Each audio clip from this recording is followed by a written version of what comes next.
You know, there are times when I wished I could move away from strict evidence, and talk about how the resurrection is applied to everyday life. I mean, to give you, for me, certainly the most central illustration, I refer to my wife, Debbie, and her death in 1995 to stomach cancer.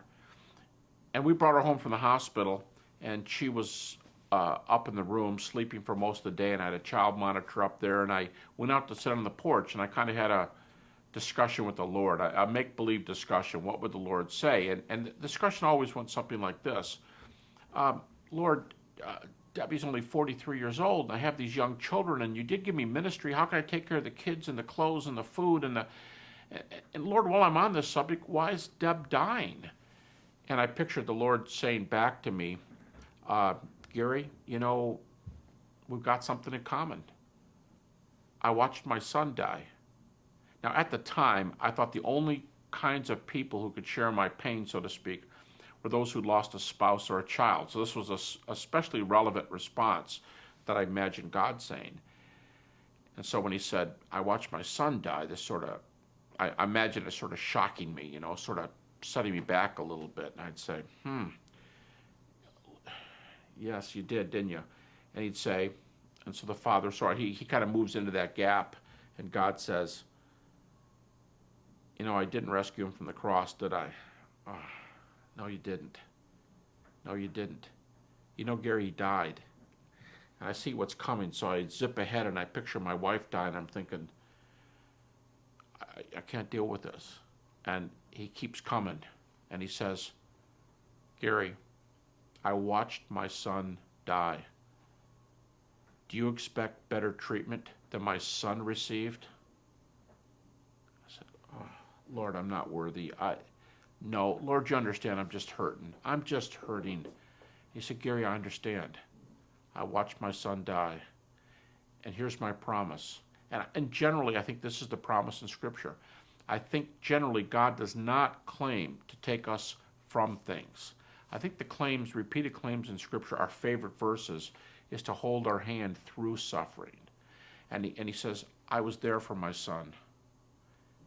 Into your hands I commend my spirit, and I'll be with you. And that crushed me, because I realized if this comes out, then Debbie's going to die. And she did. So we kept talking. The Lord said, one more thing. What kind of a world is this? I said, I guess a world where you raised your son from the dead. What does that mean? Well, come on, Lord. That was 30 AD. This is 1995.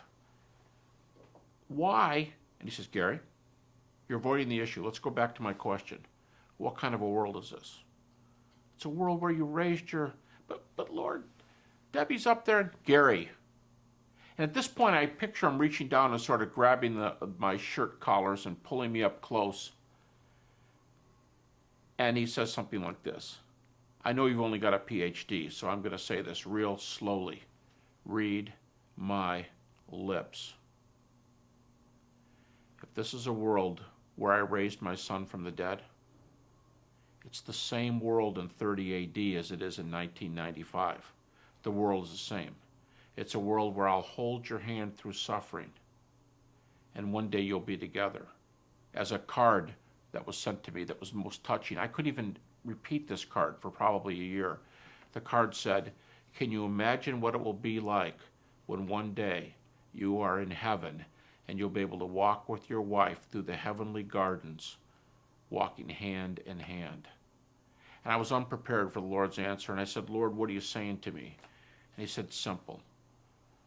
I watched my son die. Do you expect better? No, Lord. What kind of a world is it?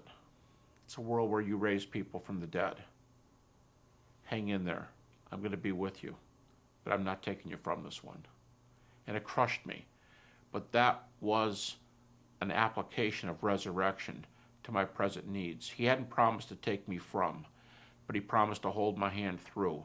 And it was strictly because of the hope of resurrection that we have a truth like St. Paul's, where he says we mourn, but not as those without hope.